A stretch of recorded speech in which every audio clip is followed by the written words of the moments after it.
स्वागत है आप सभी का बुलेटिन में। आपके साथ मैं हूं अंजलि मुदगल और बुलेटिन की शुरुआत करेंगे इस वक्त की बड़ी खबर के साथ। जम्मू से जुड़ी है ये बड़ी खबर, जहां जम्मू एयरपोर्ट के पास संदिग्ध धमाका हुआ है। टेक्निकल एरिया में विस्फोट हुआ है। धमाके की जांच में सुरक्षा एजेंसीज जुट गई हैं। फॉरेंसिक टीम भी सूचना मिलते ही मौके पर पहुंची है। एयरपोर्ट के आसपास की सुरक्षा को बढ़ा दिया गया है। तो ये बड़ी खबर दे रहे हैं आपको जम्मू कश्मीर से। जम्मू एयरपोर्ट पर संदिग्ध धमाका हुआ है। एयरपोर्ट के टेक्निकल एरिया के पास हुआ ये विस्फोट। जानकारी मिलते ही पुलिस और फॉरेंसिक टीम तुरंत मौके पर पहुंची है। जांच फिलहाल की जा रही है। सुरक्षा कारणों में भी ये बड़ी चूक। एयरपोर्ट की सिक्योरिटी टाइट रहती है पहले से ही। आखिर कैसे ये विस्फोट हुआ, धमाके की जांच सुरक्षा एजेंसीज कर रही हैं। फॉरेंसिक टीम को भी मौके पर बुलाया गया है। तस्वीरें कुछ आपको दिखा रहे हैं वहां से। जम्मू एयरपोर्ट का ये पूरा मामला, एयरपोर्ट के आसपास की सुरक्षा को और ज्यादा कड़ा कर दिया गया है। फोन लाइन पर ज्यादा डिटेल्स के साथ जुड़ गए हैं राजू केरनी, हमारे संवाददाता। राजू, क्या पूरी जानकारी इस पर, कैसे हुआ ये विस्फोट? देखिए, ये जो मामला है विस्फोट का, ये जम्मू एयरपोर्ट नहीं है, ये जम्मू का जो है टेक्निकल एयरफील्ड है। टेक्निकल एयरफील्ड जो है, जिसको सेना एयरफोर्स जो है वो यूज करती है या वीआईपी मूवमेंट के लिए यूज ये होता है। इसके पूरी जो है सुरक्षा की जिम्मेवारी जो है ये सेना और एयरफोर्स के लोगों की होती है। जो इंटरनल जो है सिक्योरिटी और एक्सटर्नल जो है वो जम्मू कश्मीर पुलिस की है। ये जो है रात को 2 बजे के आसपास ये एक सस्पिशियस ब्लास्ट हुआ है। इसके बारे में अभी तक सेना की तरफ से या एयरफोर्स की तरफ से अभी तक कोई ऐसी बात जो है वो नहीं कही गई है। लेकिन आज सुबह जो है इस ब्लास्ट के बाद से जो है वहाँ पे फॉरेंसिक की टीमें और उसके साथ साथ जो है बम डिस्पोजल स्क्वाड वगैरह जो है सारे जो है पुलिस अधिकारियों के साथ अंदर जो है वहाँ पे पहुंचे हुए हैं उस इलाके में। और वहाँ पे जो है पूरी सर्च जो है उस इलाके की जा रही है। और नेचर ऑफ ब्लास्ट क्या रहा वो भी इसकी जो है पूरी जो है अभी जुटाई जा रही है। अभी इस मामले में अधिकारिक तौर पे कुछ नहीं कहा गया, लेकिन एक सस्पिशियस ब्लास्ट जो है वो हुआ है। ये जो है ये इस बारे में जो है कहा जा रहा है। इसके साथ आपको ये बता दूं कि जम्मू के नरवाल इलाके में कल देर शाम को जो है 2 मिलिटेंट्स को जो है पुलिस ने गिरफ्तार किया था। क्योंकि पुलिस को कुछ सूचनाएं मिल रही थी पिछले कुछ दिनों से कि कुछ सस्पिशियस यहाँ पे एक्टिविटीज जम्मू में चल रही हैं, जो कि कश्मीर में जो कि प्रेशर बढ़ गया तो मिलिटेंट्स यहाँ पे कोई बड़ी वारदात करने के लिए यहाँ पे आए हुए हैं। तो पुलिस ने अपने नाकाबंदी तेज की थी और उसके ही फलस्वरूप जो है ये जो है 2 लोग जो हैं जम्मू के एक माल के नजदीक जो है रैकी कर रहे थे, इनको गिरफ्तार किया गया। और इनके बताने के ऊपर जो है इनके पास से हथियार और उसके साथ साथ आईडी जो है वो भी जो है बरामद की गई है। जी ठीक, राजू आप बने रहिए हमारे साथ। अगली खबर पर भी आपसे जानकारी लेंगे। अगली बड़ी खबर भी जम्मू से। जम्मू के नरवाल से एक आतंकी गिरफ्तार किया गया है। आतंकी के पास से 5 किलोग्राम आईईडी बरामद हुआ है। जम्मू कश्मीर पुलिस जांच में जुट गई है मामले की। जम्मू के नरवाल से एक आतंकी की गिरफ्तारी, पूछताछ फिलहाल की जा रही है। नरवाल से गिरफ्तारी हुई है जम्मू के एक आतंकी की। पकड़े गए आतंकी के पास से 5 किलोग्राम आईईडी बरामद हुआ है।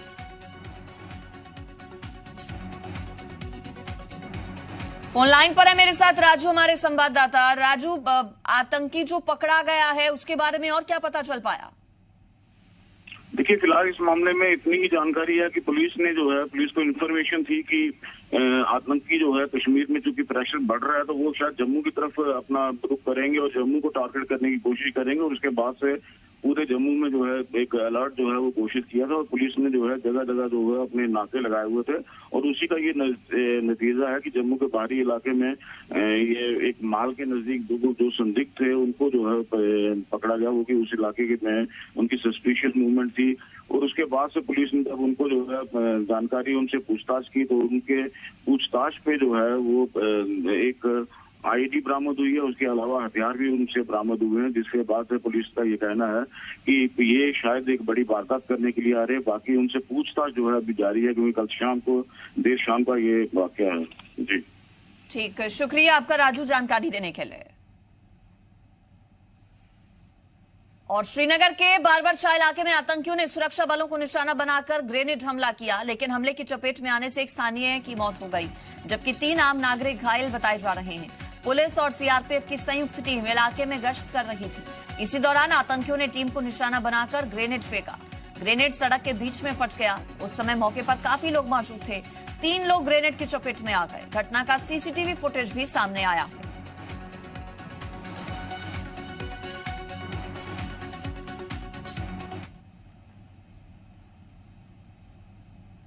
श्रीनगर का ये मामला बारवरशाह में ग्रेनेड हमला, जिसमें एक स्थानीय की मौत हो गई है, जबकि 3 स्थानीय जो लोग हैं वो घायल बताए जा रहे हैं। ग्रेनेड सड़क के बीच में फट गया, 4 लोग ग्रेनेड की चपेट में आ गए। आतंकियों की तरफ से ग्रेनेड हमला किया गया, जिसका सीसीटीवी फुटेज भी आया है सामने, और ये वही तस्वीरें हैं जो सीसीटीवी में कैद हुई। देखिए किस तरह से ब्लास्ट अचानक हो गया। ग्रेनेड पहले से ही प्लांट किया गया था आतंकियों की तरफ से। यहां पर फिलहाल पुलिस और सीआरपीएफ की टीम मौके पर मौजूद है। जांच इस पूरे मामले की भी हो रही है। चलिए आगे बढ़ते हुए बात पंजाब की करेंगे। कोटकपूरा गोलीकांड में एसआईटी ने अपनी जांच को तेज कर दिया है। एसआईटी ने अकाली दल अध्यक्ष सुखबीर सिंह बादल से करीब 4 घंटे तक पूछताछ की। सुखबीर बादल से चंडीगढ़ के सेक्टर 32 स्थित पंजाब पुलिस के मिनी हेडक्वार्टर में पूछताछ हुई। एसआईटी के अधिकारी आरके अग्रवाल और सुरजीत सिंह की मौजूदगी में पूछताछ की गई। इस मौके पर अकाली दल के कई नेता भी सुखबीर बादल के साथ पहुंचे। अकाली दल के सीनियर नेता दलजीत चीमा ने पूरे मामले को कांग्रेस हाईकमान की साजिश करार दिया। एसएडी ने सवाल किया कि जब गोली चलाने के समय पुलिस अधिकारी मौजूद थे तो पूर्व सीएम और डिप्टी सीएम को पूछताछ के लिए बुलाने का आखिर क्या मतलब है। अकाली दल को बदनाम करने की कोशिश की जा रही है, उन्होंने कहा।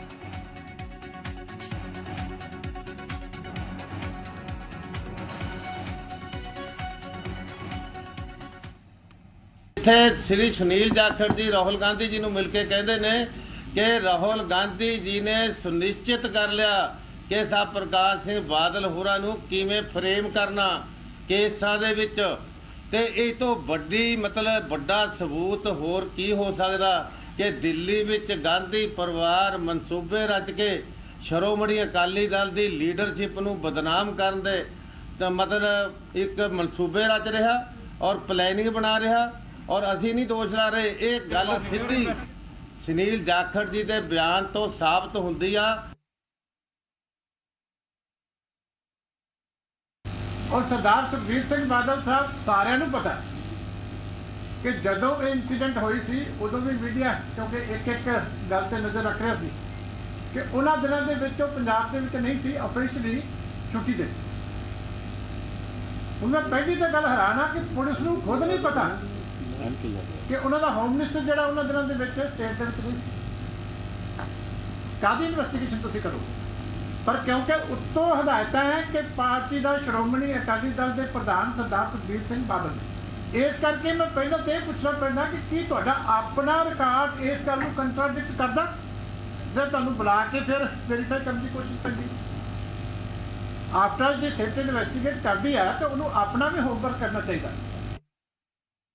जो सुनील जाखड़ का स्टेटमेंट है, राहुल जी को कहता है कि असीं समझाया है कि किवें बादलों नूं ठीक करना है।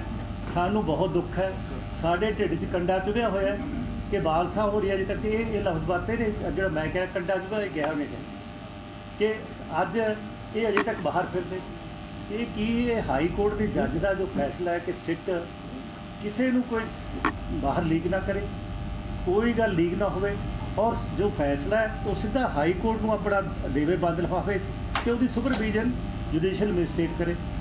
सो ये सारिया गल्लां ने इन्हां तुसीं अंदाजा ला लो कि अज ये पोलिटिकली सारा वेंडेटा किया जा रहा है। नई एसआईटी को निशाने पर लेने वाले बादल परिवार पर आम आदमी पार्टी विधायक दल नेता और पंजाब के नेता विपक्ष हरपाल चीमा ने जुबानी हमला बोला। उन्होंने आरोप लगाया कि बादल परिवार एसआईटी के सदस्यों को डरा धमकाकर कोटकपूरा गोलीकांड केस को कमजोर करना चाहता है।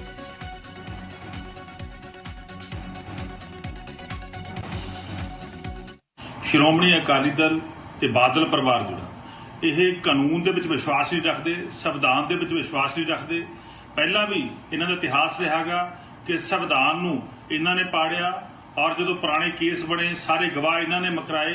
सो अज भी जिहड़ी सिट पहला बनी सी जिहदे कुंवर विजय प्रताप जी दे विच अगवाई कर रहे सीगे, उदों कुंवर विजय प्रताप के खिलाफ कदे इलैक्शन कमिशन कोले जांदे सी, कदे किते होर जांदे सीगे। सो हुण जिहड़ा हैगा नवीं सिट बनी है इहदे खिलाफ तरह तरह दी सियासी बयानबाजियां हो रही नेगियां क्योंकि बादल परिवार जिहड़ा हैगा वो संविधान च विश्वास नहीं रखता हैगा। ਕਿ ਕੈਪਟਨ ਸਾਹਿਬ ਬਾਦਲ ਪਰਿਵਾਰ ਨੂੰ ਬਚਾ ਰਹੇ ਨੇ, ਕੈਪਟਨ ਸਾਹਿਬ ਜਿਹਨਾਂ ਲੋਕਾਂ ਨੇ ਗੁਰੂ ਗ੍ਰੰਥ ਸਾਹਿਬ ਦੀ ਬੇਅਦਬੀ ਕੀਤੀ ਉਹਨਾਂ ਨੂੰ ਬਚਾ ਰਹੇ ਨੇ। ਤਾਂ ਹੀ ਜਿਹੜਾ ਹੈਗਾ ਬਾਦਲ ਪਰਿਵਾਰ ਨੂੰ ਖੋਲਾ ਕਿ ਉਹ ਕਿਸੇ ਵੀ ਗਵਾਹ ਨੂੰ ਥ੍ਰੈਟ ਕਰ ਸਕਦੇ ਨੇਗੇ, ਕਿਸੇ ਵੀ ਜਿਹੜਾ ਹੈਗਾ ਇਨਵੈਸਟੀਗੇਸ਼ਨ ਅਫਸਰ ਨੂੰ ਥ੍ਰੈਟ ਕਰ ਰਹੇ ਨੇਗੇ। ਤੁਸੀਂ ਦੇਖੋ ਜਦੋਂ ਦੀ ਜਾਂਚ ਹੋਣ ਲੱਗੀ ਆ ਕਿਸੇ ਨਾ ਕਿਸੇ ਤਰੀਕੇ ਜਿਹੜਾ ਸੁਖਬੀਰ ਸਿੰਘ ਬਾਦਲ ਆ, ਪ੍ਰਕਾਸ਼ ਸਿੰਘ ਬਾਦਲ ਆ ਜਾਂ ਬਾਦਲ ਪਰਿਵਾਰ ਆ ਜਾਂ ਸ਼੍ਰੋਮਣੀ ਅਕਾਲੀ ਦਲ ਆ लगातार सिट के अधिकारियों थ्रेट कर रहा। पंजाब की सियासत में पोस्टर वॉर थम नहीं रहा। अब फरीदकोट में हाल ही में आम आदमी पार्टी में शामिल हुए कुंवर विजय प्रताप के नाम के पोस्टर लग गए। ये पोस्टर आम आदमी पार्टी की तरफ से लगाए गए। पोस्टर कोट कपूरा और बैबल कला गोलीकांड की जांच करने वाले पूर्व आईजी कुंवर विजय प्रताप सिंह के समर्थन में लगे हैं।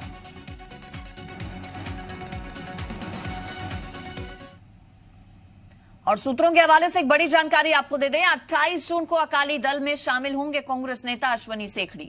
सुखबीर सिंह बादल, बिक्रम सिंह मजीठिया और बीबी जागीर कौर की मौजूदगी में अकाली दल का दामन थामा जाएगा सेखड़ी की तरफ से।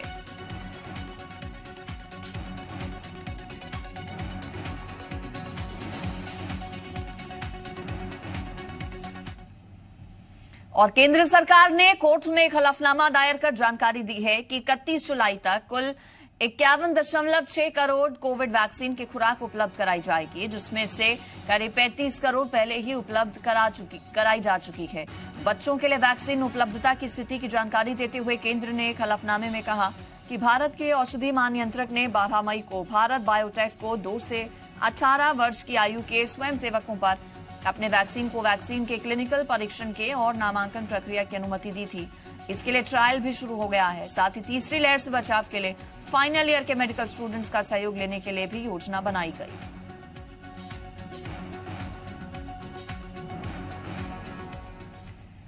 दिल्ली में प्रधानमंत्री नरेंद्र मोदी की अध्यक्षता में वैक्सीनेशन अभियान पर चर्चा की गई। बैठक में नीति आयोग के सदस्य डॉक्टर वी.के. पॉल, स्वास्थ्य सचिव और प्रधानमंत्री कार्यालय के अधिकारी भी मौजूद रहे।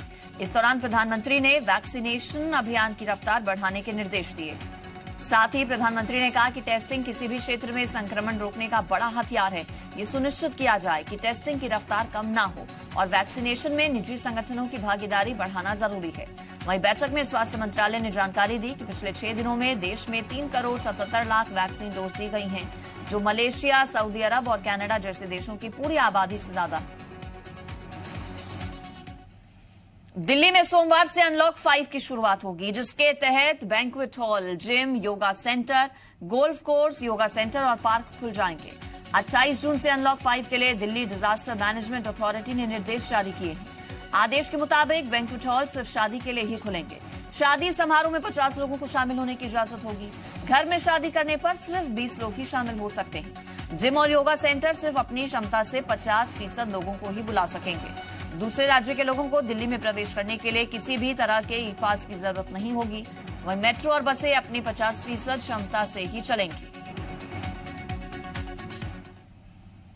कोविड के डेल्टा प्लस वेरिएंट ने पंजाब और चंडीगढ़ में दस्तक दे दी है। चंडीगढ़ में डेल्टा प्लस वेरिएंट का पहला मामला सामने आया है। मई और जून के लिए चंडीगढ़ के निवासियों के 50 रैंडम नमूने संपूर्ण जीनोमिक सीक्वेंसिंग के लिए एनसीडीसी प्रयोगशाला दिल्ली भेजे गए थे, जिनमें से 35 नमूनों में वेरिएंट ऑफ कंसर्न डिटेक्ट हुआ। नमूनों में एक अल्फा वेरिएंट, 33 डेल्टा वेरिएंट और एक डेल्टा प्लस वेरिएंट डिटेक्ट किया गया।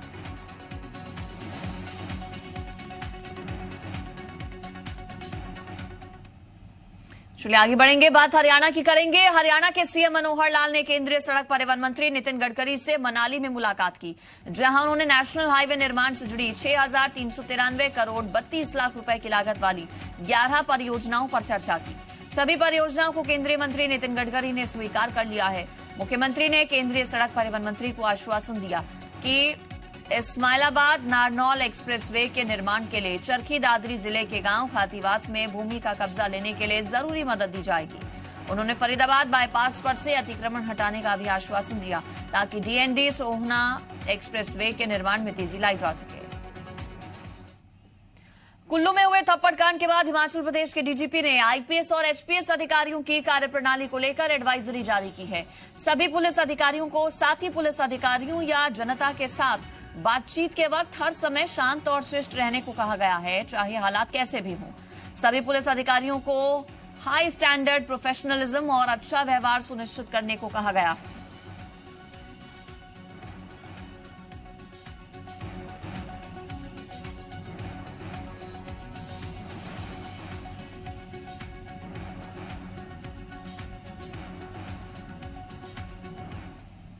और चलिए अब आपको बताते हैं पॉजिटिव खबर। बरनाला में लिंगानुपात में सुधार देखने को मिल रहा है, जो कि एक अच्छा संकेत है।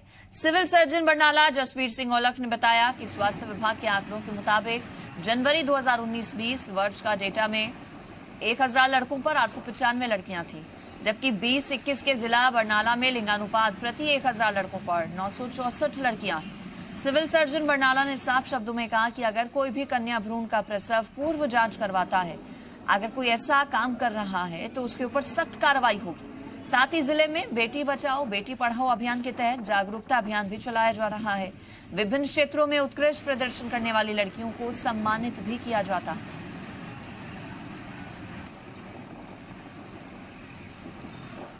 जो तक बरनाले जिले के लिंग अनुपात की गल है, जो असी 19-20 का डाटा देखते हैं, वो हैगा 895 लड़कियां सी 1000 लड़कियां पिछे, तो जे असी देखिए 20-21 का तो वो वध के 964 हो गया, यानी कि काफ़ी ज़्यादा इंप्रूवमेंट है। ये असी कोशिश कर रहे हैं कि ये पब्लिक की जागृति हो, जिमें बेटी बचाओ बेटी पढ़ाओ का प्रोग्राम है, ताकि बच्चियां नूं जिहड़ा है भी समाज दे विच वो बराबर का रुतबा मिले।